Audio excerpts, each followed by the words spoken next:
Sí, no, está perfecto. Quizá como hilándolo un poco más fino, efectivamente yo, siendo una persona inquieta, y que me gustaba mucho estar solo, y la escalada siendo súper social, yo, como dije ese día en la charla, yo soy quien soy gracias a la escalada. La escalada fue quien me formó, la comunidad, toda esa cosa bien de comunidad, que es muy linda, muy valórica, son amigos para toda la vida, pero yo siempre he sido una persona bien solitaria. Entonces, siendo la escalada muy social y yo haciendo clases todos los días prácticamente, necesitaba un espacio para mí, para escaparme un poco.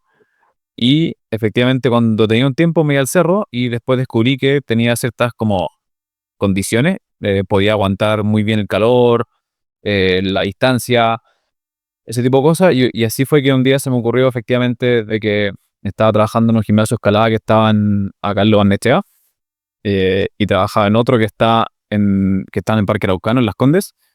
eh, de repente fue como, ¿y qué tal si me voy corriendo? Obviamente no quería hacerlo por la calle, así que dije, bueno, está el Manquehue entre medio.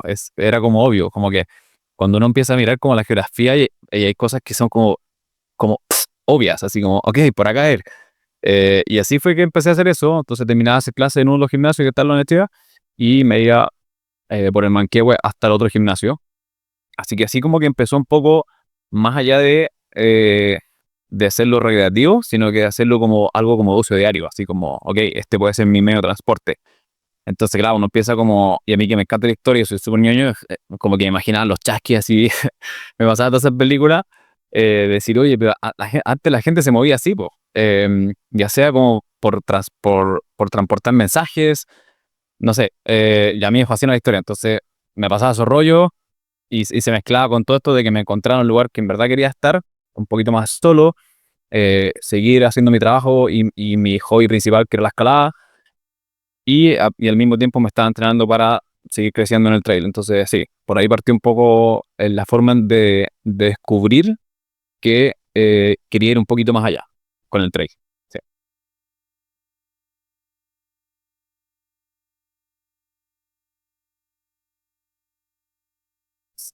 Sí, mira, yo creo que partió con, también como siendo súper ñoño, como que siempre estoy mirando y leyendo los libros de los grandes alpinistas, escaladores, y había muchos que ya corrían hace muchos años atrás, pues, como obviamente en Europa es algo mucho más antiguo.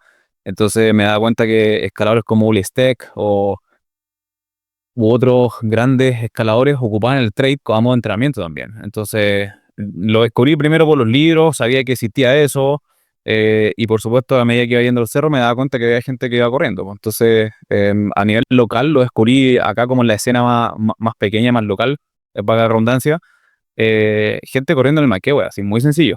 Entonces, efectivamente sabía de la existencia de este deporte a nivel un poco más profesional y que se ocupaba más para entrenamiento para otras disciplinas, que ocupaban mucho los montañistas, pero a nivel local era ver la gente que estaba acá, pues.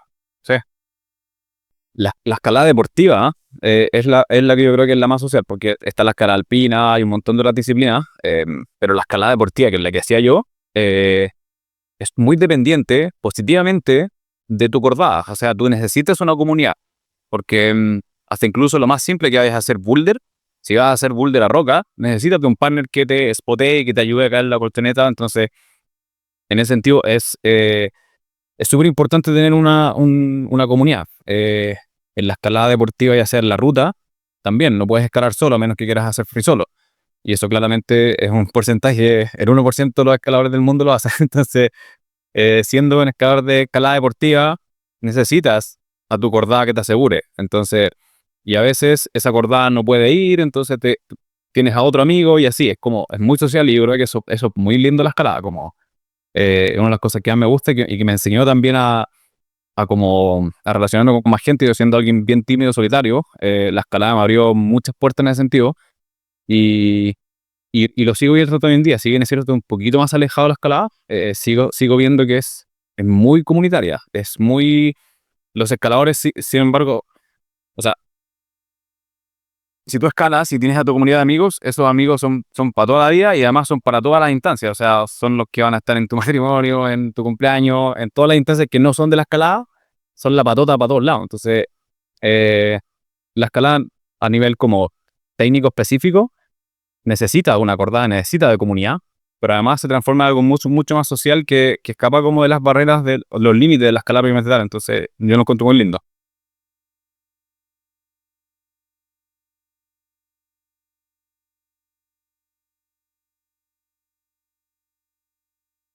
Me gustó que, por así decirlo, no habían reglas, a diferencia de la escalada. En la escalada, nuevamente hablando de la escalada deportiva, que es lo que yo hacía en esos tiempos, existía una ruta en específico, las chapas estaban una tras otra, muy específico, y eso es lo que había que hacer. Como que no había mucho espacio para la creatividad, y el trail tenía un campo gigante abierto, era como un, a mí que me gusta pintar, era un canvas, un blanco, ¿cachai?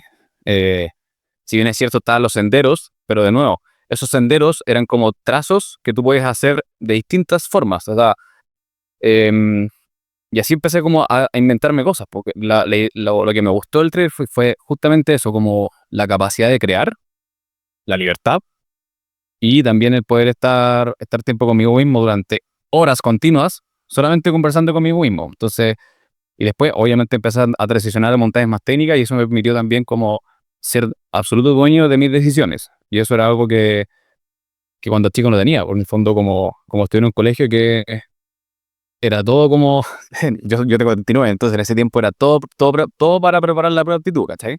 No había rango, no te podías escapar, no, era notas, notas, notas, y este era el paso a seguir exacto para llegar al nene y no sé qué cosa.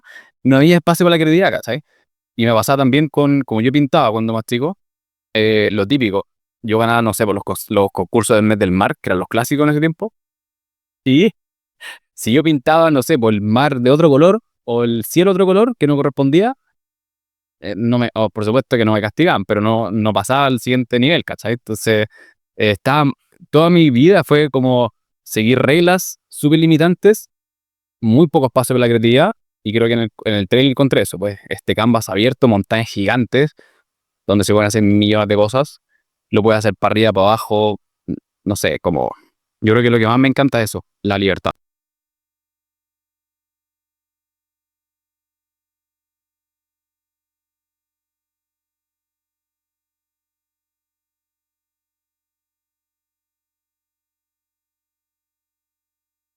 Nunca en mi vida he corrido una carrera de trail. Pero no es porque esté en contra. De hecho, como me encanta ver a mis amigos que son traileros, vibro con ellos, me alegro con ellos, amo lo que hacen, amo verlos felices. Pero claro, para mí la conexión con la montaña es alejarse un poco de las multitudes. Entonces, claro, yo no participaría en una carrera porque no me hace mucho sentido, específicamente en este punto como de conectarse con la naturaleza y encontrarse con uno mismo y crear tu propia ruta, porque cuando vas a una carrera la ruta está trazada, entonces no hay mucha aventura, más allá del esfuerzo físico y toda la alegría que te puede llevar a hacerlo, pero ya no hay aventura, no hay muchos riesgos, que creo que uno en la vida tiene que tomar riesgos. eh, em, y claro, como correr con 200 300 personas no, no es algo que me llama la atención. Y también toda la contaminación que se produce, ya sea lumínica, acústica, toda la basura. De nuevo, no estoy en contra, creo que se pueden hacer muy bien las carreras. O sea, hay miles de carreras que se han demostrado que se pueden hacer bien, pero yo buscando un poco más la libertad y la aventura, no me llama la atención.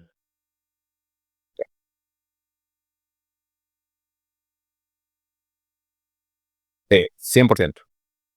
100%. Yo creo que a veces como que hay gente que he escuchado muchos reclamos como de, oye, ahora está lleno el cerro de gente, ya no se puede andar, y es como, qué rico, po. O sea, que eso es lo que queremos, ¿cachai? Que haya más gente metida en el cerro, a que esté metida en el mall. Y efectivamente hay cerros que se pueden como erosionar más, y eso, pero es parte de, como yo lo llamo, como hay zonas como de sacrificio, por así decirlo, donde, no sé, por el Cerro Carbón, el Manquehue, el Guayacán, que son cerros que va gente todo el rato, y que se van a erosionar, sí, es parte de, creo que solamente con nuestra existencia ya estamos contaminando, entonces creo que tenemos que también poner las cosas en balance y efectivamente asumir esas consecuencias o trabajarlas de manera, darle una vuelta de tuerca para saber cómo podemos minimizarlas, pero yo encuentro muy positivo que la gente vaya al cerro a correr, o sea, ojalá que más la sociedad se meta más en la montaña, que no le tenga miedo. A mí no me gusta ocupar la palabra peligro, especialmente en las montañas. Siento que siendo un país de montaña debiésemos mirarlo con admiración y acercarnos y no tenerle miedo. Entonces, en ese sentido creo que es positivo. Es positivo que el trail, que Chile sea un país de trail, que la gente vaya al cerro y que se descubra para montañas, que es una de las cosas que yo he estado también tratando de hacer, como no ir a las que son a las más visitadas, sino que abriéndome camino a nuevas montañas para que la gente también descubra que hay muchas más montañas, que no hay que ir siempre al Piltor, al Leonera, en el fondo como yo creo que es positivo. No, no tengo ninguna duda al respecto.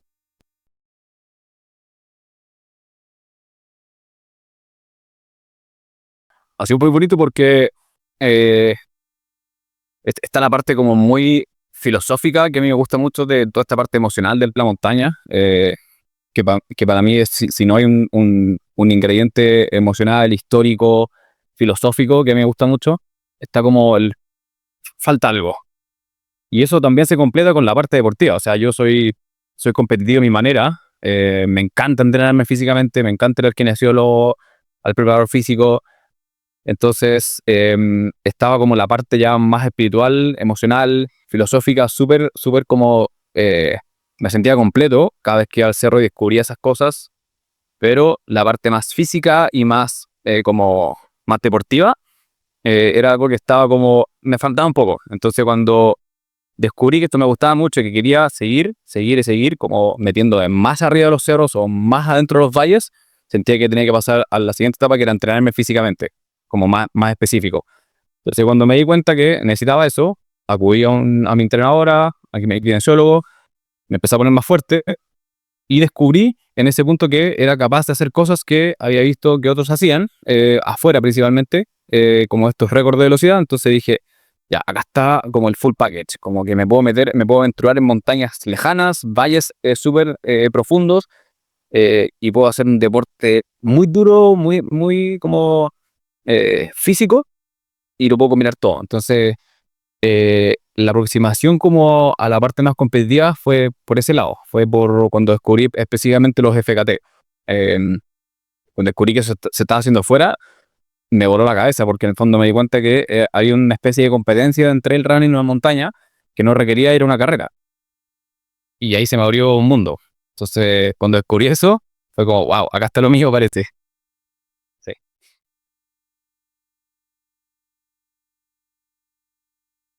El mountain running, a ver, mira, es algo como a lo que se le ha dado nombre relativamente hace poco, entonces no hay como un concepto, si bien es cierto hay una asociación en Europa que se como dedica a esto, el concepto en específico no tiene no está muy desarrollado porque todavía hay competencias de trail que se meten en alta montaña o en media alta montaña, que hacen cumbre, entonces no está tan definido.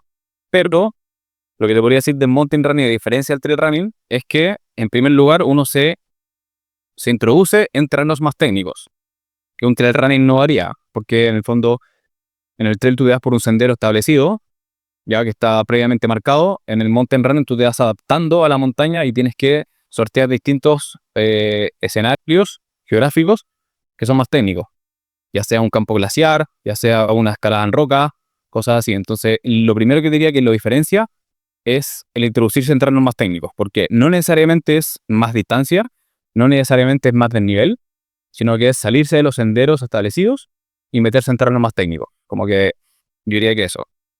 Eh, También, no en todos los casos, el mountain running hace cumbre en una montaña probablemente tal, porque también hay mountain running que hace circuitos alpinos, no necesariamente hace cumbre, pero en porcentaje yo diría que el mountain running hace más cumbre que el trail running, ¿ya?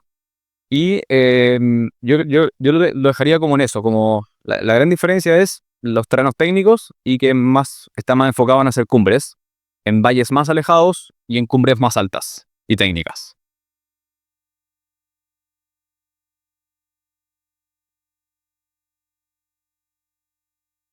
Sí, con Tito como que habíamos desarrollado una carrera más o menos parecida, en la que ambos nos gustaba hacer cosas en solitario.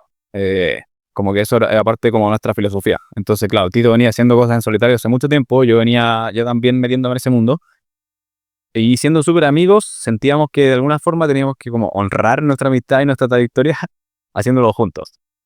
Y resulta que empezamos a buscar cuáles eran los desafíos que podíamos hacer, así que elegimos, tuvimos varias como entrenamientos y salimos a jugar y a escribir y todo. Eh, Hicimos antes el Cerro Arenas, en el Cajón del Maipo, este 4000, que ese ya es mountain running propiamente tal. Lo fuimos a hacer para conocernos un poco más, porque si bien es cierto, contigo habíamos corrido muchas veces en distintos lugares, habíamos calado también, pero no nos conocíamos un terreno tan técnico. Entonces, lo primero fue como, a ver, ya cómo nos comportamos acá, pues cómo funcionamos, porque como amigos, todo bien, pero la montaña es otra cosa. Y ahí lo primero fue descubrir que éramos muy buenos juntos, principalmente porque Tito con sus habilidades, se me fue la palabra, pero en el fondo mis debilidades estaban súper bien identificadas y justamente mis debilidades eran las fortalezas del Tito y viceversa. Entonces, en ese sentido fue como, ok, uno necesita un partner que sea igual que tú, necesita alguien que te ayude en tus debilidades. Y así encajamos súper bien. Y también tenemos esa parte como cabeza de montaña y gusto por el sufrimiento, entonces estábamos casi llegando a la cumbre, muertos de frío, casi medio apunados porque no habíamos tenido tiempo para aclimatar ni nada. Mucho frío, y se nos estaba pasando la hora que teníamos como límite para bajar, pero nos queda muy poco y fue simplemente con una mirada fue como a lo que venimos, no nos dijimos nada, entonces fue como ya, cumbre, bajamos, hicimos muy buen tiempo y ahí dijimos ya, ahora tenemos que buscar un desafío más grande, que nos desafíe un poco más. Y yo siempre estaba enamorado de la Patagonia. Mi primer trabajo como guía de montaña fue allá y ahí hice muchas temporadas como guía en Torre del Paine. Y Tito es oriundo de Punta Arenas. Él nació en Punta Arenas, su familia vive allá. Entonces, claro, al principio lo obvio era hacer algo en Torres del Paine, pero hacer un FKT en Torres del Paine dentro del circuito es casi imposible. Hoy día conseguir permisos para correr dentro del parque, en los circuitos, es muy difícil. De hecho, hay un FKT que recorre todo el macizo, que era ideal, pues eran más de 100 kilómetros. Eh, el SPKT, si bien es cierto, como que está bastante como definido, porque es básicamente trail running, pero era un FKT súper interesante, porque recorre todo el macizo, un lugar que ambos amamos, pero conseguir los permisos en temporada alta era imposible. O sea, no podía hacer. Y así fue cuando miramos para el otro lado y nos encontramos con Fitzroy, que ambos amamos también, toda la mística y la filosofía y historia del el Fitzroy, el Chantén en particular, y nos encontramos con que había un FKT, que recorría todo el macizo. Así que así nació la idea, fue como, ok, ambos amamos este lugar, hay un FKT súper interesante para romper, ya nos habíamos preparado, sabíamos que funcionábamos bien juntos y podíamos hacer algo más o menos épico por la zona, así que así nació. Teníamos la temporada alta en el Chaltén, que era cuando nosotros podíamos ir, que era verano. Suponíamos que el Chaltén iba a estar lleno como cualquier otro lugar turístico. Entonces, claro, correr por los senderos en temporada alta no iba a ser fácil, pero al menos logísticamente era más fácil porque los permisos eran más fáciles de conseguir. Entonces ya dijimos, tenemos la fecha, que es más o menos entre estas semanas, porque yo trabajo como guía de montaña en la Antártica, Tito trabaja acá en Santiago y se iba a casar también por esos meses y estaban todos sus preparativos. Entonces la verdad es que teníamos muy poco tiempo. Y era el todo o nada, porque era el top 10 por 9 días, es el todo o nada, pues. Distinto es cuando uno tiene la posibilidad de irse la temporada entera, 3 meses, como hacen muchos escaladores de afuera, y esperar al día perfecto y la ventana perfecta. Entonces fue como ya, todo o nada. Así que teníamos los 9 días exactos para hacerlo. Lo bueno es que necesitábamos solo uno. Dentro del plan, para hacer este FKT necesitábamos solo un día, así que teníamos 9. ¿Cómo no nos iba a tocar la ventana? Bueno, nunca ocurrió la ventana, así que tenemos que ir por el plan B y la verdad es que llevamos felices igual. Efectivamente, se requiere de más tiempo para ir al Tartén, o a la Patagonia en general, pues cualquier proyecto deportivo en la Patagonia requiere estar más tiempo, pero uno, bueno, es todo o nada, uno tiene que adaptarse, tomar las oportunidades, y en ese sentido como que teníamos el apoyo de nuestros auspiciadores, teníamos el apoyo de nuestras parejas. Justo yo tenía que estar en esa fecha también por Punta Arenas para poder embarcarme en Antártica, entonces como que todo se daba y fue como también una bonita manera de acelerar, así que tomamos el proyecto, partimos y allá tuvimos que adaptarnos, ¿no? Y salió bien, igual hicimos cosas interesantes, no el objetivo principal, pero aprendimos mucho y fue precioso, o sea, yo me quedo con la experiencia. si bien es cierto, ambos somos súper exigentes y cabeza de cumbre, nos quedamos así al 100% contentos, pero fue muy bonito. Fue muy bonito como honrar la amistad, como te he dicho hace un tiempo, como que nos faltaba meternos en algo así más desafiante juntos, un proyecto más épico. Y bueno, además nuestras parejas se conocieron porque la esposa de Chico ya no se conocían, se habían visto un par de veces, pero ahora se hicieron amigas, entonces no, fue muy bonito. Tito se casó, después yo me fui a Antártica, una temporada muy exitosa para mí, así que nada que decir, todo feliz. Sí, lo de la comunidad es súper interesante porque yo no tenía muy como... Tenía el tema de la comunidad y la parte social o sea, de la escalada, pero no el trail, menos el mountain running. Simplemente iba a hacer mis proyectos donde los quería hacer y no me preocupaba mucho del resto. Y ahí me di cuenta de lo importante que es la comunidad. Y llegamos justo, nosotros arrendamos un Airbnb y justo era administrado por un ex guardaparque de Tetén que llevaba como 30 años trabajando ahí. Ahora se está dedicando a administrar sus hostales, entonces trabajaba maestro ahí. Y claro, cuando le contamos lo que veníamos, nos ofreció así todo, se sentó con nosotros a ver los mapas y todo. Pero como yo vengo de una escuela un poco más, escuela digo como a la escuela en la que me autoeduqué, pero, pero como de abarcar el proyecto muy en silencio y contarlo después de que ya lo hice. Yo creo que eso viene un poco como mi papá nunca hablaba mucho, pero hablaba con muchos hechos. O sea, yo no tengo recuerdo que mi papá me sentara a darme consejos en la vida, así como, oye, no, nunca, era como yo lo veía. Entonces todos los valores y todas las cosas las aprendí viendo a mi papá, sus acciones. Entonces yo creo que aprendí un poco eso. No es cábala que no cuente mis proyectos, no es por cábala, sino porque me gusta hablar con hechos. Entonces, claro, llegamos ahí y el guardaparque súper entusiasmado porque nos vio que andábamos todos equipados con los duffel y toda la cuestión, quería saber. Entonces uno como, ya así, lo queríamos mantener en silencio un poco, pero al final aprendimos que era súper importante contar esa experiencia. Él nos ayudó un montón, más que nos ayudó en la parte técnica porque no le revelamos todo lo que íbamos a hacer, pero nos ayudó mucho como en la mística, la vibra, la buena onda, la energía. Entonces, haber conocido ese guardaparque que amaba ese lugar por sobre todas las cosas, fue un tremendo regalo. Así que ojalá, y de hecho es un mea culpa que yo hago después, pues como de ese modo haber compartido un poco más con él, haber aprovechado más la instancia, porque cometimos errores por no haber investigado un poco más. Así que efectivamente fue un regalo del que ojalá hubiésemos aprovechado más, pero muy lindo, sí, conocer a los locales.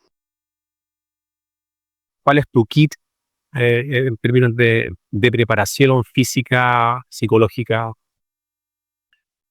A ver, bueno, cuando yo quise comenzar esto y convertir como, siempre tengo este sueño, como de ser profesional en este sentido. Y ser profesional para mí no significa ser mejor que otros, sino que ser profesional, como hacerlo todo bien, en la medida que uno pueda. Entonces cuando decidí hacer eso, dije, bueno, voy a abocar mi vida a esto. Por suerte ya venía con mucha disciplina, dedicando a la montaña prácticamente todo el tiempo por mi trabajo. Entonces, y siendo subdisciplinado no fue algo que me costó, pero yo diría que la base para mí en términos de preparación es que mi estilo de vida está relacionado a esto. ¿Cachai? Creo que puede ser mucho más...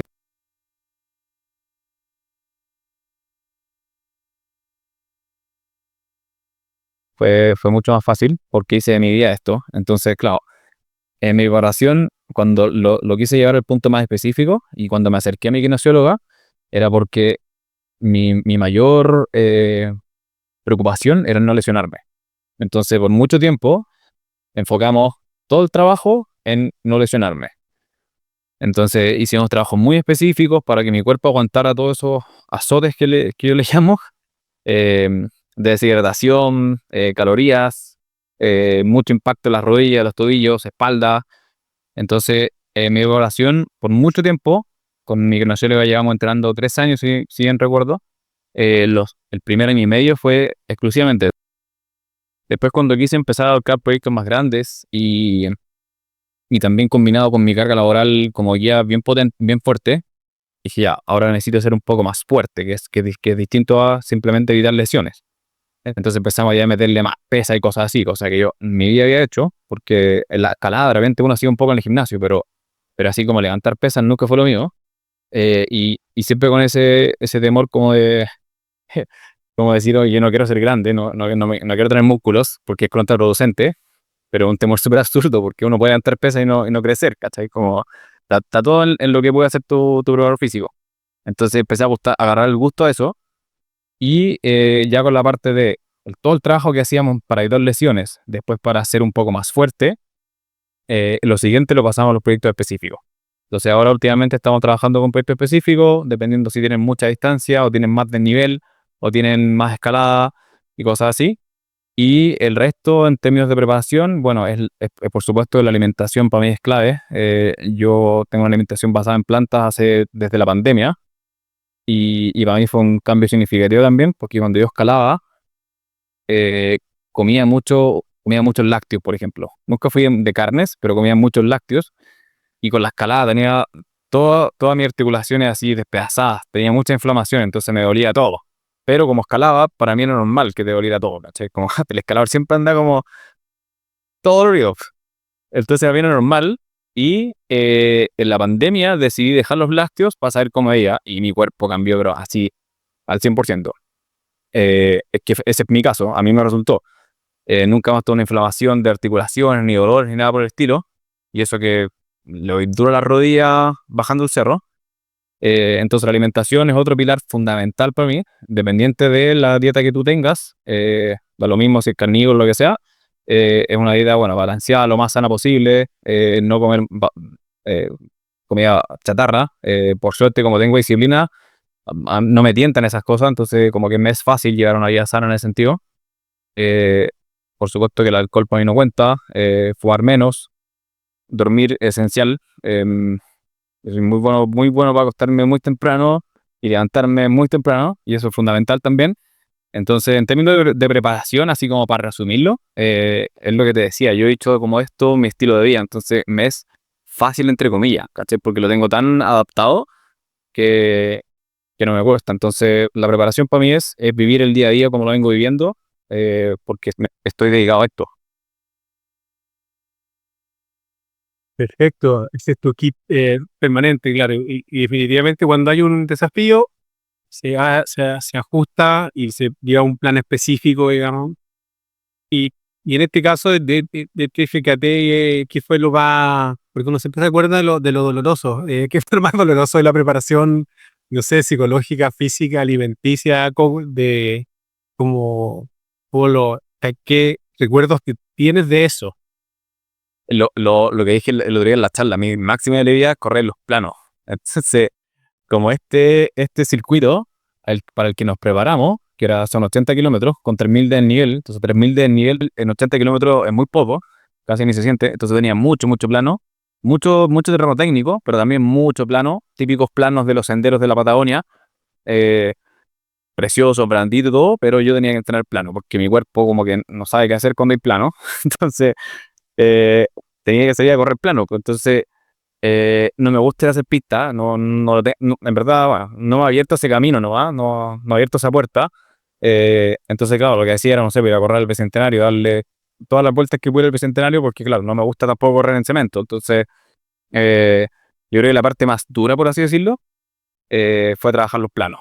Sí, correr mucho rato en plano, monótono, eh, pero también uno le aprende a agarrar el gusto porque ve los resultados. Entonces, como todo sacrificio, tiene su recompensa.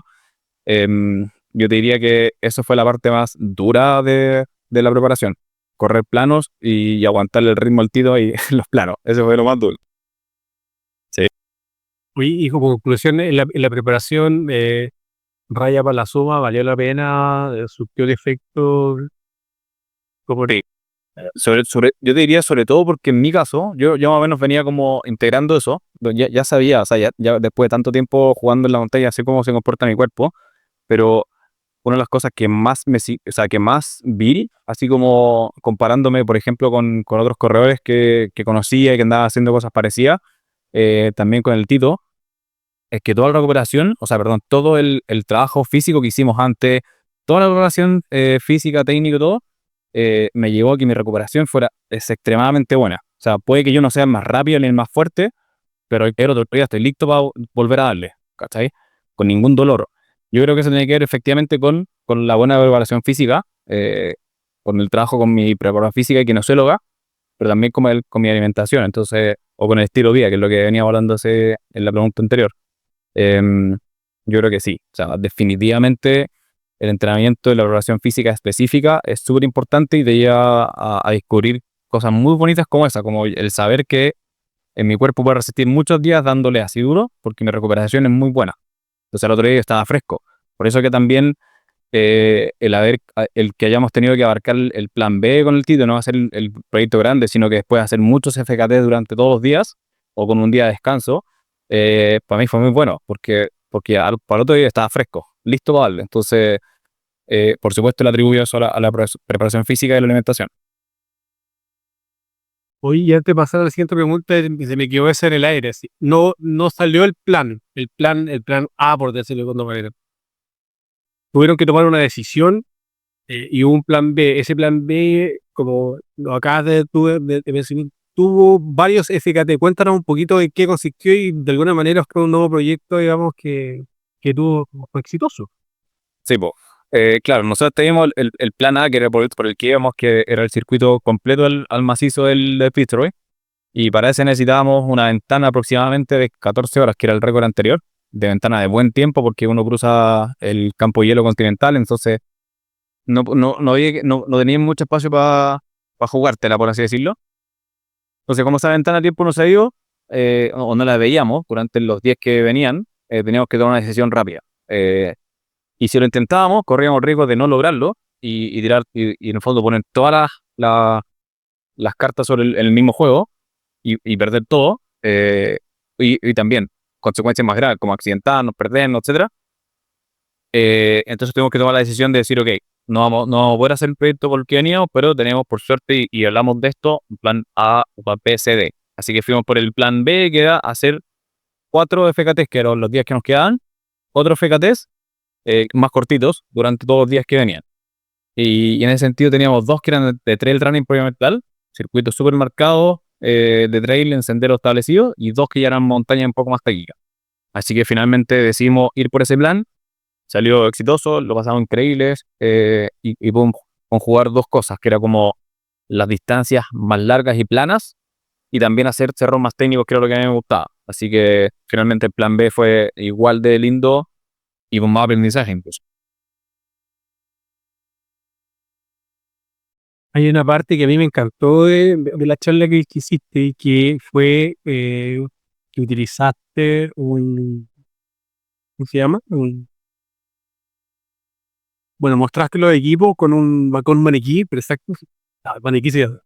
Mostraste un maniquí y fuiste mostrando la indumentaria y le diste la importancia. Primero partiste con, oye, aquí está todo de equipo, pero también mostraste, digamos, todo lo que tiene que llegar un trail runner que va a este desafío y si uno lo empieza como a manejar en escala, también tiene que empezar a preocuparse si va partiendo, digamos, de las cosas que sí tiene que llevar.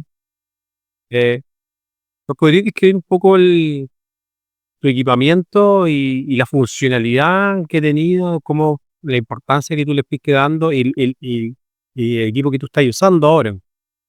Sí, bueno, me hubiese encantado darle más tiempo a esa parte, porque yo, siendo súper ñoño de los equipos y me encantan los juguetes, me hubiese encantado profundizar un poco más, pero en honor al tiempo lo hice como, leí una repasada rápida, pero efectivamente, a medida que uno se va metiendo en terrenos más técnicos y progresando en estas habilidades, el equipo se torna fundamental, ¿no? Porque uno puede salir a hacer trail running con cualquier ropa, si es que uno lo hace, por supuesto, ya sea en primavera o verano, no en la noche ni de madrugada, porque ya empieza a correr riesgo, pero uno puede salir con cualquier ropa a hacer trail, entonces esa jamás te dice ser una excusa. Pero claro, cuando empiezas a meter en terreno más montañoso, alejado de los senderos y todo, el equipamiento se vuelve fundamental. Y en ese sentido, por suerte, las marcas, las grandes marcas que desarrollan equipamiento han ido de la mano con esta evolución y con este interés por los atletas de meterse más lejos y más alto. Entonces, hoy en día, bueno, cuento con el apoyo de varias marcas que por suerte están haciendo productos increíbles en pro de esto. Y en particular, yo te diría que lo más rico de trabajar, por ejemplo, con Patagonia es que son productos que tan súper mega testeados por atletas en terreno y están hechos, bueno, con procesos sostenibles, con materiales reciclados, etcétera, etcétera. Como que hay mucho ahí para conversar en un tema muy interesante, pero también muy específico en cada disciplina. Entonces, no sé, por ejemplo, están las calzas, que en general las calzas de trail generalmente traen un bolsillo atrás con cierre, por ejemplo. ¿Sabes? Bueno, las calzas de mountain running no traen el cierre atrás, porque en el fondo tú las usas con arnés. Entonces no quieres que el arnés te quede solo el cierre. Entonces, esos detallitos que uno va descubriendo que son muy interesantes, eh, a mí me encantan. Como que ahí me pongo baño y nunca. Y siempre encontrando esos detallitos. Y así, pues, como por ejemplo, la chaqueta, el cortamiento Patagonia, trae como el puño, por abajo es como empuñado, así como los típicos puños de cualquier chaqueta, ya como con elástico, pero arriba es abierto, es como liso, redondo. Entonces, y uno se pregunta como, ¿para qué eso? Y efectivamente, en el fondo lo que hace es que cuando tú vas braceando, te puede entrar un poco de ventilación por la parte alta, pero también cuando uno está escalando y viene pasos de roca, por ejemplo, y tienes que ir con reloj, no quieres golpear el reloj, ¿cachai? Entonces te queda cubierto por esta tela, ¿ya?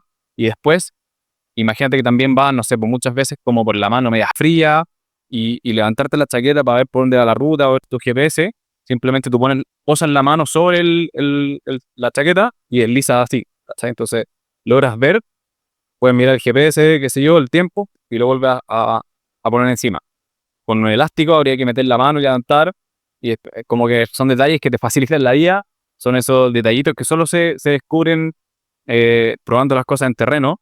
Entonces se ve también como la seriedad y o sea, cómo se lo toman en serio las marcas en desarrollo de estos equipos. Y después, bueno, los equipos ya más técnicos, como lo que está desarrollando Betzel, también equipos muy livianos, muy pequeños, muy específicos para transicionar en ciertas zonas, y creando también en conjunto con las mochilas Patagonia, donde tú puedes, una mochila de trail running, pero tú puedes meter un piolet, que antes era como, no tenía mucho sentido, pero ahora tiene todo el sentido. Entonces, los equipos se vuelven fundamentales para, por supuesto, tener un mejor performance, pero también por seguridad. Entonces también es fundamental meterse en ese tema, como aprender a ocupar un GPS, los relojes tienen muchas funciones, la linterna frontal, todas esas cosas que uno ya empieza a meter en la mochila que haciendo trail quizás no las consideras. En el mountain running sí debiese es como aprender a utilizarlas, aprender cómo usarlas, cómo cuidarlas, cómo mantenerlas, etcétera. Así que es otro tema muy interesante que a mí me fascina igual. Sí, un tema que yo creo que hay que desarrollar. Y desde que uno se mete en el mundo del outdoor en general, uno empieza a escuchar el tema de las capas. ¿Sí? La capa, la segunda capa, la tercera capa. Eh, es tan así el tema, cómo se tiene que trabajar, hay una regla, eh, es, es en verdad, y aquí estoy dando una opinión, que el outdoor o el indumentario outdoor es tan funcional que uno va como jugando con el, oye, sé que va a ir regulando, tengo frío, calor, viento, eh, cómo, bajo tu punto de vista, cómo deberíamos interpretar toda esta gran cantidad de accesorios que nos permiten, digamos, ir funcionalmente a la montaña, ¿no? Sí, es súper importante, tú bien lo dices, como el sistema de capas, que siendo un país de montaña donde ya sea que vamos a correr, a escalar o o a esquiar o a caminar por raqueta, con raqueta, dice casi que, no sé, te lo dicen en el colegio, el sistema de capas, es un país de montaña, es como, debiésemos saberlo sí o sí, lo que no significa que tengas que tener el mejor equipo ni gastarte una fortuna en. O sea, hoy día puedes hacer las cosas como eligiendo con pinzas lo que necesitas específico para cierta actividad. Y claro, el sistema de capas es fundamental porque en el fondo te ayuda a tu performance y a tu seguridad. Lo que te decía antes, como lo primero es mi seguridad. O sea, si voy con por supuesto, si ya me meto en terreno de montaña y voy con una polea de algodón y un suéter de lana, y con jeans, claro, mi seguridad se va al carajo y todo puede terminar mal. Entonces, primero por un tema de seguridad y después por el tema de performance. Efectivamente, las capas son más livianas, son más abrigadas, son más comprimibles, ocupan menos espacio, menos peso. Entonces, el sistema de capa es súper funcional, está muy bien pensado. Lo que existe hoy en día, eso sí, es que, claro, como uno se va poniendo como más específico, las marcas van creando más capas entre medio que resultan ser muy específicas para determinada actividad. Entonces, pero yo encuentro que no hay que enredarse, sino que simplemente seguir la base de las tres capas que la primera capa lo que hace es mantenerte seco de tu transpiración, la segunda capa te abriga, y ahí hay una enorme gama de opciones, y la tercera capa es la que te mantiene seco de los elementos externos, es decir, de la lluvia y te protege el viento. Muy simple, no requiere mucha más vuelta, pero sí, claro, después cuando te empieza a gustar la cosita, eh, empiezas a darte cuenta que la segunda capa que te abriga, hay de pluma, hay sintéticas, hay mixtas, hay con más pluma, con menos pluma, con más sintético. Hoy en día hay segundas capas que también son repelentes al agua, entonces te permiten no prescindir de una tercera capa y así. Pero en rigor, las tres capas, así como funcionales, es bastante simple y es súper aconsejado aprenderlas porque en verdad no es solo seguridad, sino que también es performance. Así que sí o sí usarlas y aprenderlas. Oye, y finalmente, si no, si no tengo la respuesta, no importa, pero quería hacer una suerte de pimponeo y para poder conocer un poco los essenciales de Chris Madrid. ¿Tus zapatillas preferidas o la que más te tú decís, esta es? ¿Cuál es tu zapatilla preferida? La Cyclone Cross de la Sportiva. Sí, una zapatilla de mountain running con Gore-Tex, tipo botín, como tipo botín bota de montaña, que son las que traen a cierre.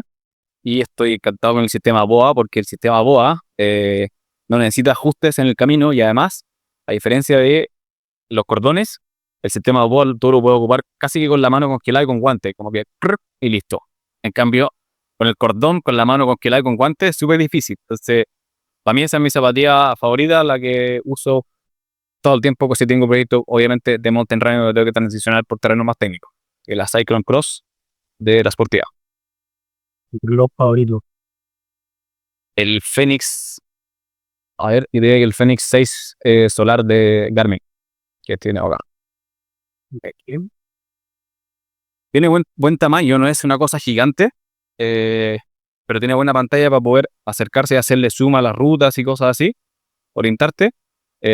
También funciona con carga solar, entonces como que tú lo cargas en tu casa y si tienes largas travesías, cuando lo jugar muchísimo, la carga solar también te ayuda a extender esa vía el funcional del reloj y en los momentos en que estás en la montaña. Eh, y eso, y además que trabaja muy bien con el InReach también de Garmin, entonces no necesitas sacarte el InReach para mirar cosas o mandar mensajes, sino que lo puedes hacer desde acá también. Funciona muy bien, es muy funciona en compatibilidad con el InReach, que es otro elemento que para mí es esencial, funciona muy bien en conjunto. Y solo si le volver a ver el nombre de los productos. Tu primera capa preferida, tu segunda capa preferida y tu tercera capa preferida. A ver, primera capa, cualquier capilén de los de Patagonia, porque la mayoría está hecha de material reciclado, eso es fundamental.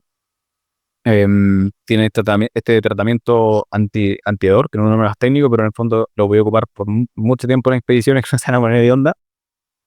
La segunda capa para mí esencial, que también es mi favorita, es la Nano Hybrid, que en el fondo es una mezcla de Polar con chaqueta, con lo que se llama como aislante, como puff. En el fondo de adelante tiene un sistema que es como una pluma sintética, por así decirlo, en términos simples, y la parte de la espalda tiene un Polar que es como tiene unos ciertos canales que te permiten ventilar. Entonces funciona muy bien por delante para abrigarte y por la parte de la espalda, con un micropolar, que en el fondo te ayuda a botar la transpiración y sobre todo es muy cómodo con la mochila, donde más transpira. Entonces, una de las cosas que uno tiene que tener cuidado cuando está metido ya en montaña más alta, es evitar que la transpiración se transforme en frío. Entonces, para no enfriarte, lo que justamente hace esta chaqueta es evaporar esa transpiración de manera continua, eh, y mantenerte abrigado adelante. Entonces diría que la Nano Hybrid de Patagonia es mi segunda capa favorita.